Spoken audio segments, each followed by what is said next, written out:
Adams out of New York.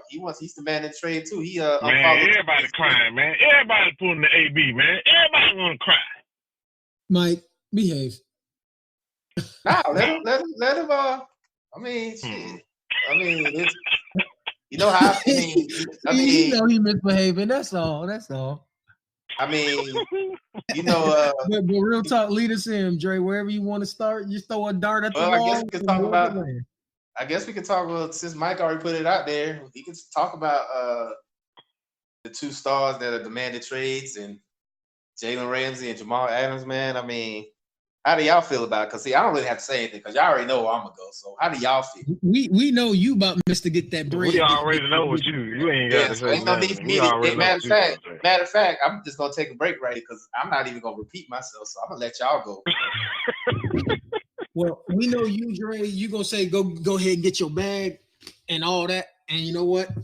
This time, I agree with you. I can't knock them for trying to get into a better situation, especially Jamal Adams. Okay, New York, the Meadowlands, that football stadium.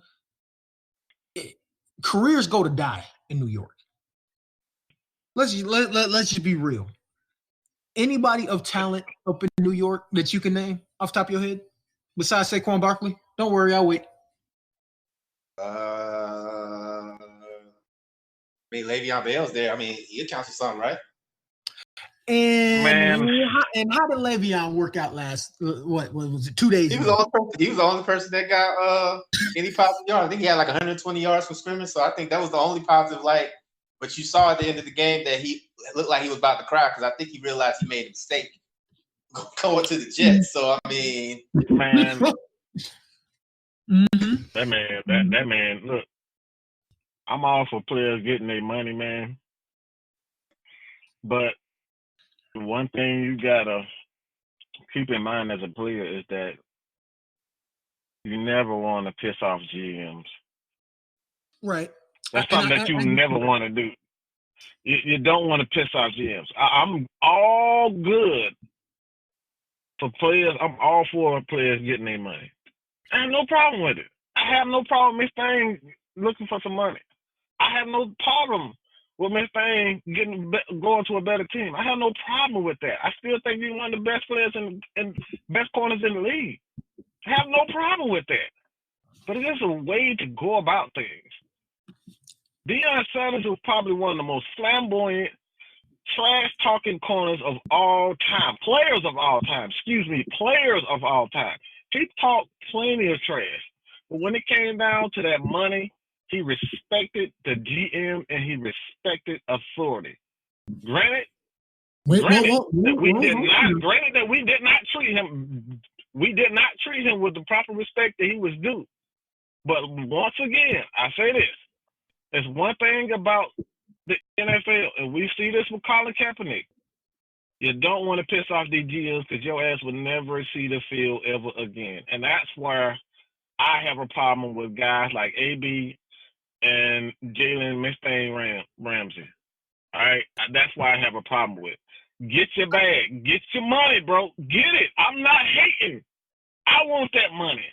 So I'm not going to hate on you getting the money, but it's a way. There's ways you can do things.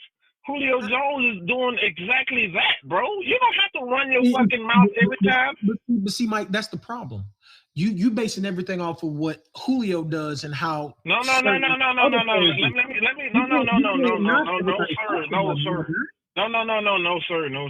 sir. That's wrong. This is not what I'm saying. I said there are ways that you can look. Julio Jones did exactly what every player should do when they want their incorrect. money. That is incorrect. A statement. You can't just say, okay, it worked for Julio. That's how every player should do. You didn't let me finish. Let me finish what I was about to say. Let me say what I was about to say. I said Julio Jones did exactly what everyone in that position would do. Sit back, let your agent do the talking, and don't show up to camp. It's simple. You don't have to put on spectacular shows and renting these damn armored trucks and all that. You don't have to do all that, bro. Like, that is the extra stuff. Do what you got to do. Say, I'm here to get paid. I want my money, and I'm not showing up until I get my money. All right? You don't have to do all this extra stuff. For me, I just think that's a lot of extra stuff, bro. I mean, but you got to also understand that different players go about it different ways. You know, you got to think about all the personalities of all these people involved. Some people will just sit back and let their manager do their thing. Some won't, because, you know, they might be completely unhappy. Like the Jalen Ramsey situation. Him and his head coach been butting heads for how many years now, Dre? Let's see. About 2 years. About 2 years now. Yeah, about 2 years. And you know, you sit back for 2 years. For the last 2 years, you've been sitting back doing what you've been asked to do and everything, and shit still ain't changing. After a while, you know, I'm gonna have to speak up myself. I can't just let my underlings speak for me. Come on, man. I gotta do it myself. We don't know what's exactly going on now. We don't know who is wrong and who's right, bro. It's just difference of philosophies, man. And Jalen Ramsey, if he feels like his skills are not being maximized, do what you got to do, player. But this armored truck shit got to stop, bro. The theatrics, like that's the stuff that, like I said, the great Deion Sanders is probably more flamboyant and, you know, talkative than any player that's ever laced it up, bro. Like, this is what he do. He still talk crap. He still does it. My issue is like, yes, everyone has a different personality, okay? I get that. But, bro, this is the NFL. Jalen Ramsey don't have to do that type of stuff. He is that great of a corner. He's going to get paid. If Jacksonville don't want to pay him, he's going to get it.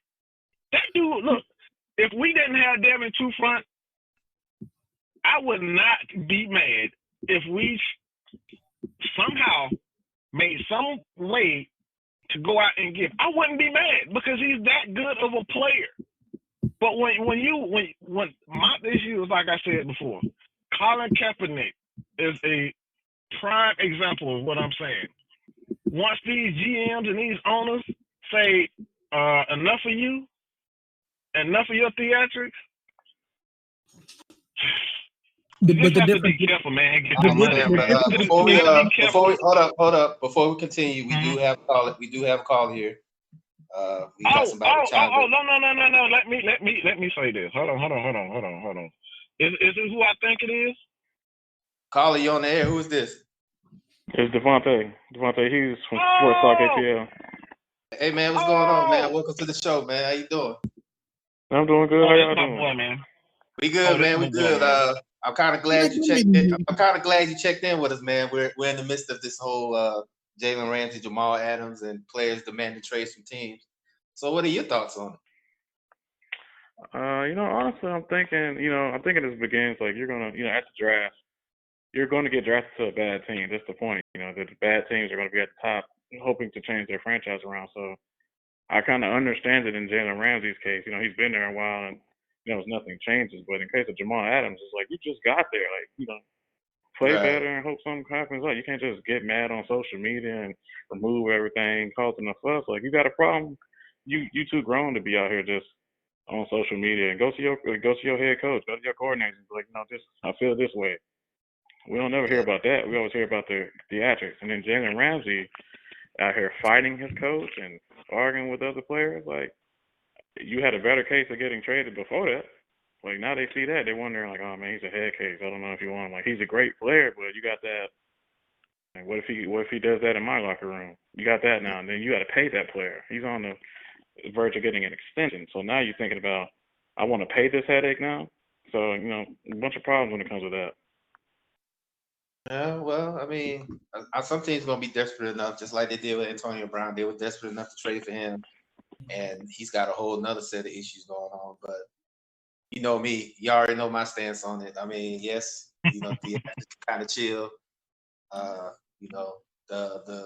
arguments with coaches and stuff like that. I mean, it happens because you want to win. You want to win, and you want to be compensated for your sacrificing your body to play this game.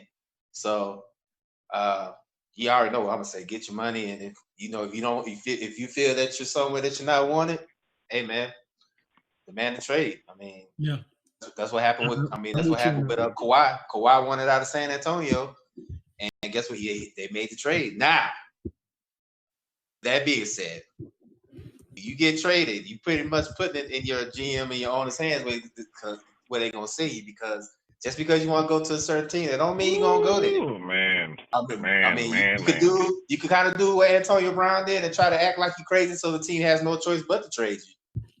But at the same time, you're putting it into your GM and your owner's hands, because they could ship you to. Man, they're gonna send your ass to Afghanistan. They're gonna send your ass to Afghanistan. You'll never see a daylight again. Right, they can send you to the Jets.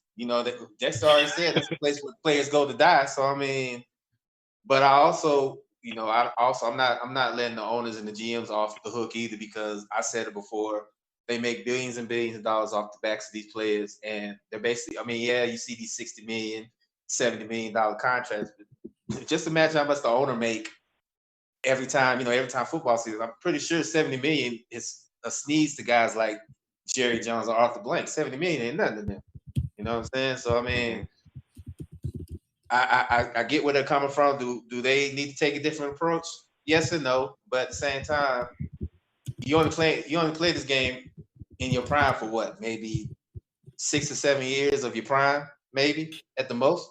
Depending on what position you play, yeah. Right. And then you got guys now 24, 25. Look at Andrew Luck. Andrew Luck walked away from $140 million.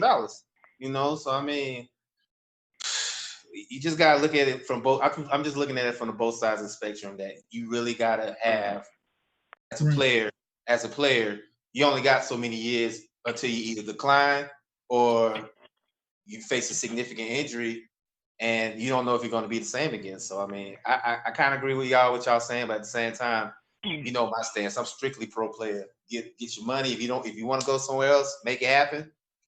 Do what you got to do, because I always say it every time. You one play away. From. I mean, I just don't want it to start a domino effect with the younger players coming into the draft.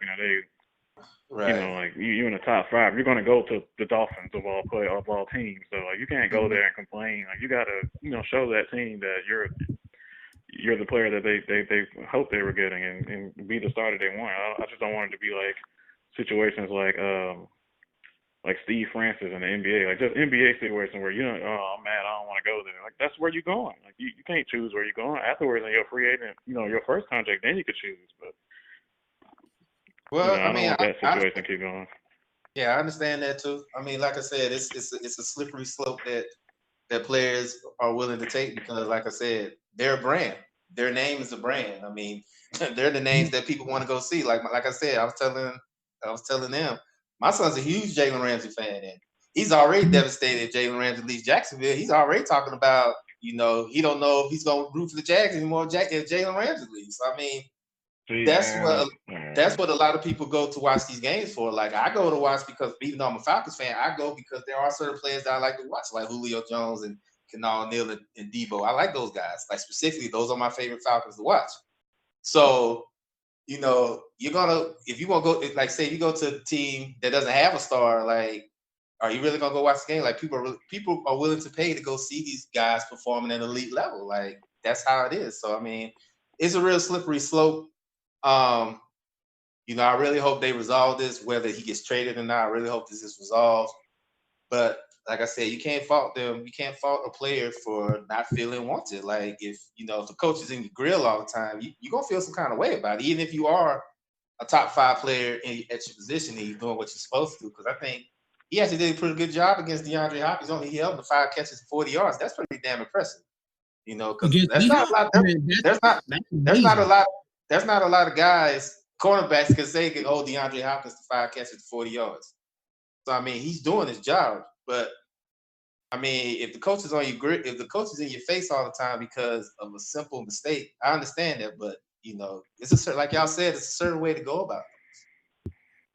Yeah, I'm in the middle when it comes to the player, pro player, or the pro. We use the term governor, but Because it's like, I don't feel like they would be in his face if he just be quiet sometimes. Like, most times we see him on social media for like, well, I mean, you know, just Ramsey, talking. but you know what? Ramsey's kind of like he's like what Richard Sherman was. He's kind of like what Deion was. He's playing a very. That's the thing though. Richard Sherman wasn't talking stupid shit though. Richard Sherman did respect. He respected the hell out of Dan Quinn. He never went against Dan Quinn. So that's another misconception. Deion Sanders respected the hell out of Jerry Glanville. That's his defensive coordinator. These guys, look, it's nothing wrong with talking out. If you feel like you're being misused, I'm all for it. I'm all for it. If you feel like you need to be playing for another team, I'm all for it. But it sets a bad precedent when you got kids that coming out in college and they're trying to pull, an Eli Manning. They're trying to pull, these types of moves. Like, bro, you haven't paid any damn dues. How you gonna pay? How you gonna demand something and you haven't paid any dues? Fuck a dude. That's how. Man, come on, man. Like, no. Come on, that's they full of shit right there. That statement is full of shit. That's full of shit. You're a military man, and you full of shit with that one. Guess what? This ain't the military. This is the NFL, and as a player, like Dre said, that's your brand. That's your livelihood. Fuck a dude. You got to get your money the best way you can. And if you in a position, you in a situation where you get screwed over, where you getting put in the wrong spots and all that, you need to get the hell up out of there. Because you could be a top 10 corner, but you in a shitty situation on a shitty team, and you look like you the worst in the world. You want a good example? Look at Matt Ryan's stats last year. Top 3 quarterback last year. However, what was the team record? So what did all you hear about Matt Ryan? I mean, that's not really a good example because Matt Ryan. I mean, who could have pictured like all 3-4 year starters going out? I mean, that's not really putting the Falcons are a team that's put together well. The Jaguars were shitty from the very beginning. Okay, so I get that. Well, no, I won't say that. I won't say that from the beginning because they were. I was about to take that back. I was wrong right there. They were a couple. If they wouldn't have got cheated in the AFC Championship game, they would have been in the Super Bowl a couple years ago. They damn sure got cheated out of that. They were a very good team, but this goes back to what I was saying about chemistry, man. Like we're so focused on player talent. Yes, you're right. Chemistry is very important. However, players are just as aware as a lot of fans. That even though I hate to admit it, some fans are aware. Some smart fans are aware, where they know, okay, that window of opportunity is closing for the way this team is built. And Jalen Ramsey has seen the writing on the wall. That window is closing, if not closed, in Jacksonville. Man, that dish was never open if you ask me, man. Well, they had that one. They had that one where that one window where it's where it was open, but I really like when they was playing it. Like I said, they should have been in the Super Bowl against Philadelphia, but you saw what happened. I mean, they had a couple questionable calls that cost them to lose the game, but we had, what I'm saying, that was their window. But like I said, y'all making some good points. Don't get me wrong, y'all making some good points, but at the same time, I know me personally, if I feel like I'm somewhere I don't want to be. I mean, I'm not gonna say anything. I'm not gonna say anything like out loud like him. I'm not gonna be like that. But I am gonna pull like a GM onto the side. Say, hey, I'm not happy here. Let's work it out. Let's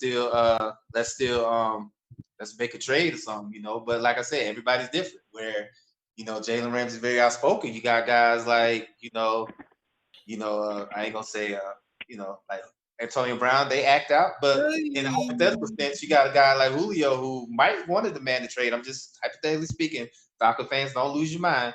I'm just hypothetically speaking that if Julio was to demand, right? Because I mean, somebody could be out there like, he traded? No, that's not what I mean. I mean, if he was the actual trade, he'll probably be the type to kind of like just go to Arthur Blank and Thomas Dimitroff and say, hey, this is not working out for me. Let's come to a solution. So I mean, but we're moving on, man, because